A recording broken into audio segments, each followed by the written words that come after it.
Hello viewers, welcome to our channel. నేను మీ చరణ్ పరిమి. వినాయకుడిని arrest చేసి స్టేషన్లో కూర్చోబెట్టిన పోలీసులు వినాయకుడిని అరెస్ట్ చేయడం ఏంటి అని షాక్ అవుతున్నారా? ఇది నిజంగానే జరిగింది. వినాయకుడిని అరెస్ట్ చేశారు. సో ఎందుకు చేశారు ఏంటి అనేది ఆసక్తికరంగా ఉంది. ఇది కొద్దిగా కాంట్రవర్సీ ఇష్యూ. నిజానికి ఈ అరెస్టు జరిగిన తర్వాత ఒకసారిగా హిందూ సంఘాలన్నీ కూడా మా వినాయకుడికి ఎంత గతి పట్టింది అని చెప్పేసి కొందరు విమర్శలు చేస్తూ వస్తున్నారు. ఇది ఎక్కడ జరిగిందంటే బెంగళూరులో జరిగింది. సో బెంగళూరులో మాండ్య జిల్లాలోని నాగమంగళ పట్టణంలో ఒక ఇన్సిడెంట్ జరిగింది. సో ఆ ఇన్సిడెంట్ ఏంటంటే, ఆ పట్టణంలో వినాయకుడి విగ్రహాన్ని తీసుకొని, ఇప్పుడు వినాయకుడి నిమజ్జనాలు అవుతూ ఉన్నాయి కదా. సో ఈ నిమజ్జనాల్లో భాగంగా ఒక కమిటీ వాళ్ళు, టీబీ ఏరియా యువజన సంఘం అనే ఒక కమిటీ ఉంది. సో ఈ కమిటీ వాళ్ళు వినాయకుడిని ప్రతిమను ఏర్పాటు చేయడం జరిగింది. సరే, అన్ని రోజులు పూజలు చేసుకున్నారు, అంతా బాగా అయింది. అక్కడ నుంచి వినాయకుడిని నిమజ్జనానికి తరలిస్తూ ఊరేగింపు చేపట్టారు. ఈ ఊరేగింపు జాతీయ రహదారి, చామరాజనగర్ జాతీయ రహదారి జీవర్గి అని చెప్పేసి ఆ ప్రాంతంలో వెళ్తూ ఉన్నారు. ఇలా వెళుతూ ఉండగా ఒక ఇన్సిడెంట్ జరిగింది. అదేంటంటే, ఒక ఏరియాకి వెళ్ళగానే ఆ ఏరియాలో కొంతమంది వేరే వర్గపు వ్యక్తులు కొంతమంది వీళ్ళ మీద రాళ్ళేశారు. సో కొన్నిసార్లు ఏమైపోతుందంటే, కర్ణాటకలో హిందూ ముస్లింల గొడవలు తీవ్రస్థాయికి పెరిగిపోయి గతంలో కూడా 3-4 సార్లు ఇటువంటి పెద్ద పెద్ద గొడవలు అయ్యాయి. గతంలో చూస్తే ఆ బుర్కా నిషేధం గురించి పెద్ద ఇష్యూ వచ్చినప్పుడు ఆ బుర్కా వేసుకొని వచ్చిన అమ్మాయిల మీద ఆ స్టూడెంట్స్ బురద చల్లడం కావచ్చు, చాలా నీచంగా ప్రవర్తించిన సంఘటన చూసాం. అదేవిధంగా ఇప్పుడు చూస్తే ఈ సంఘటనలో ఆ రాళ్ళేసిన యువకులు ముస్లిం యువకులు.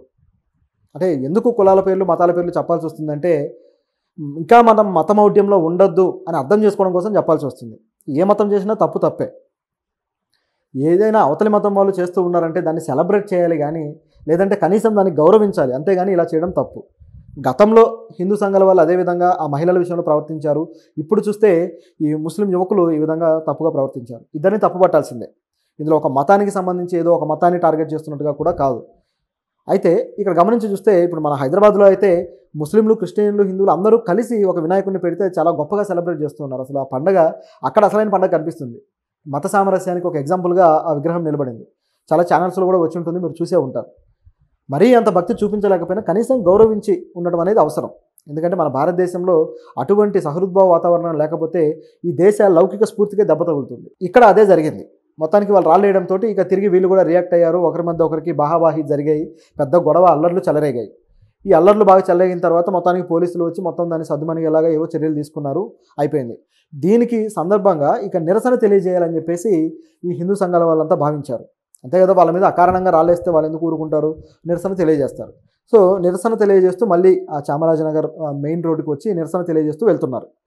ఈ నిరసనలు మళ్ళీ పెద్ద స్థాయిలో వెళ్తాయేమో, ఎందుకంటే నిరసన అనేది డైరెక్ట్గా వాళ్ళని టార్గెట్ చేసినట్టు ఉంటుంది కాబట్టి ఇవి మళ్ళీ పెద్ద అల్లర్లకు దారితీస్తాయని పోలీసులకు కూడా పైనుంచి ఇన్ఫర్మేషన్ ఉంది. పోలీసులు ఇక అప్రమత్తమై ఈ నిరసనకారులని అణచివేయడానికి ట్రై చేశారు. వాళ్ళు మొదట చెప్పి చూశారు, మీరు వెళ్ళిపోండి, వద్దు అని చెప్పి. కానీ వాళ్ళు వినలేదు. దాంతో ఇక రియాక్ట్ అవ్వక తప్పని పరిస్థితి ఏర్పడింది. సో అందరినీ చెదరగొట్టే క్రమంలో అయినా వాళ్ళు వినకపోతుండేసరికి ఏం చేయాలో అర్థం కాలేదు. అయితే ఇప్పటికే వాళ్ళతో పాటు వినాయకుడి విగ్రహాన్ని కూడా నిరసనకారులు తీసుకొని వచ్చారు. నిజానికి వినాయకుడి విగ్రహాన్ని గతంలోనే వాళ్ళు ఆ నిమజ్జనానికి తీసుకెళ్తున్నప్పుడు గొడవ అయింది. సో దానికి సింబాలిక్గా మళ్ళీ మేము వినాయకుడి విగ్రహాన్ని తెస్తామని చెప్పేసి ఆ విగ్రహాన్ని తీసుకొని వచ్చారు.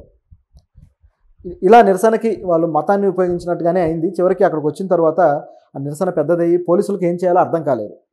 ఏ విధంగా దీన్ని అడ్డుకోవాలి అని ఆలోచించి వాళ్ళని చెదరగొడుతుంటే చెదిరిపోవట్లేదు. ఇక లాభం లేదని వాళ్ళ చేతిలో ఉన్న వినాయకుడిని కూడా వీళ్ళు పోలీసులు స్వాధీనం చేసుకున్నారు. స్వాధీనం చేసుకున్నాక ఈ వినాయకుడిని ఎక్కడ పెట్టాలి, ముందు వాళ్ళని కంట్రోల్ చేయాల్సిన బాధ్యత ఉంది కదా పోలీసులకి. చివరికి వాళ్ళు ఏవైతే ఖైదీలను ఎక్కించే వ్యాన్ ఉందో దాంట్లోకి ఎక్కించి పెట్టేశారు. వినాయకుడిని ఖైదీల వ్యాన్లోకి ఎక్కించడంతో ఒకసారిగా వినాయకుడిని అరెస్ట్ చేసినట్టుగా సీన్ క్రియేట్ అయిపోయింది. తిరిగి వాళ్ళ వినాయకుడిని వాళ్ళని ఇవ్వకుండా వాళ్ళు అలాగే వినాయకుడిని తీసుకొని వెళ్ళిపోయారు. సో అరెస్ట్ చేసి తీసుకుపోయినట్టే అయిందన్నమాట పరిస్థితి. సో ఇది ఫోటో తీసి బాగా సోషల్ మీడియాలో వైరల్ చేశారు. అంటే హిందువుల మీద అణచివేత జరుగుతుంది, హిందువుల మీద ఈ విధంగా పోలీసులు ఎట్లా ఇది చేస్తారు అని చెప్పేసి పెద్ద దుమారం రేగడంతో ఒకసారిగా హిందూ సంఘాల నాయకులు కూడా బయటకు వచ్చారు. పునీత్ కరహెల్లి అని చెప్పేసి కర్ణాటకలో ప్రస్తుతం బాగా యాక్టివ్గా ఉన్న హిందూ నాయకుడు. సో ఆయన గతంలో కూడా ఒక ఏదైతే కుక్క మాంసం అమ్ముతున్నారు మా కర్ణాటకకు తీసుకువచ్చి అని చెప్పేసి పెద్ద వైరల్ చేశాడు. సో ఆ కుక్క మాంసం అనేది గుర్తించి దాన్ని హైలైట్ చేయడానికి ప్రయత్నించింది ఆ వ్యక్తే. ఆ తర్వాత మళ్ళీ అది ఫోరెన్సిక్ రిపోర్ట్స్కి వెళ్ళింది. పోలీసులు దాన్ని టెస్ట్ చేశారు. ఫుడ్ సేఫ్టీ అధికారులు టెస్ట్ చేసిన తర్వాత ఇది కుక్క మాంసం ఏమీ కాదు, ఇది మామూలుగా గొర్రె మాంసమే, సో మీరేమీ ఇది అవ్వాల్సిన పని లేదు అని చెప్పేసి వాళ్ళు కూడా వివరణ ఇచ్చారు.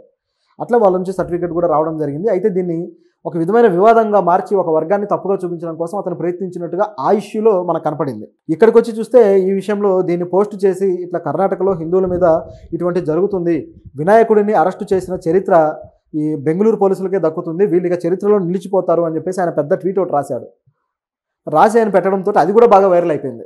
సో వైరల్ అయ్యి ఇప్పుడు బెంగళూరు పోలీసుల మీద విపరీతమైన విమర్శలు వస్తున్నాయి, ఎందుకు మీరు ఈ విధంగా చేశారు అని చెప్పేసి.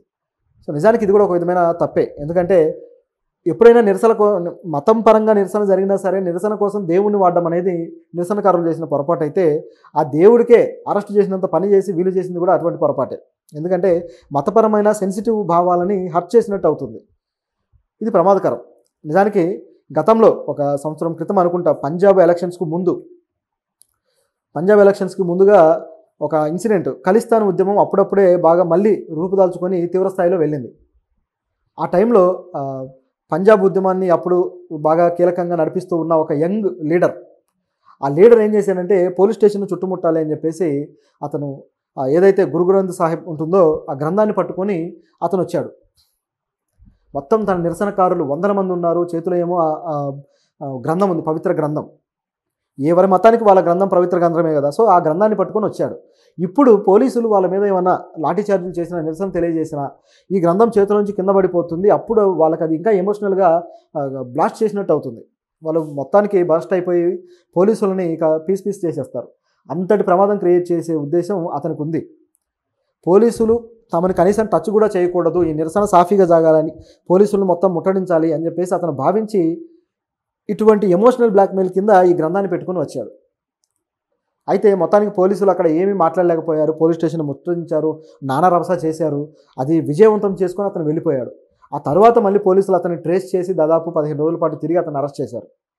అతను అక్కడిక్కడ దాక్కుంటే ఆ తర్వాత చూస్తే ఏ ఖలిస్తాన్ నాయకుడైనా అతన్ని భావించారో అతనే ఎంపీగా పోటీ చేసి గెలిచాడు. అంటే ప్రజలు ఎలా ఉన్నారంటే విద్వేషవాదులని, విభజన కోరుకునే వాళ్ళని, ఇలాంటి దుర్మార్గమైన అల్లర్లు చెలరేగి ప్రజల ప్రాణాలతో చెలగాటాలాడే వాళ్ళను కూడా ఎన్నుకొని గెలిపిస్తారు అనేదానికి ఇది ఒక ఉదాహరణ. అంటే ప్రజల ఐడియాలజీలోనే మార్పు వస్తుందా, ఏం జరుగుతుంది? సో ఇదే పద్ధతిలో కర్ణాటకలో కూడా మళ్ళీ దేవుని విగ్రహాన్ని పట్టుకొని రావడం అనేది పోలీసులకే సవాల్ విసరడానికి పనికొచ్చింది అనుకోవాలి. సో ఈ దేవుడి విగ్రహం ఉంది కాబట్టి సో పోలీసులు కొద్దిగా సంయమనం పాటించి తమ నిరసనకు అవకాశం ఇస్తారని భావించి ఉండాలి. నిజానికి నిరసన ఇక్కడ పెరిగితే అటువైపు నుంచి కూడా అంతే స్థాయిలో రియాక్షన్ వస్తుంది. అప్పుడు ఖచ్చితంగా అది పెద్ద మారణహోమానికి దారితీస్తుంది. కాబట్టే పోలీసులు అలా రియాక్ట్ అవ్వాల్సి వచ్చింది. సో ఇది ఇందులో జరిగిన సంఘటన.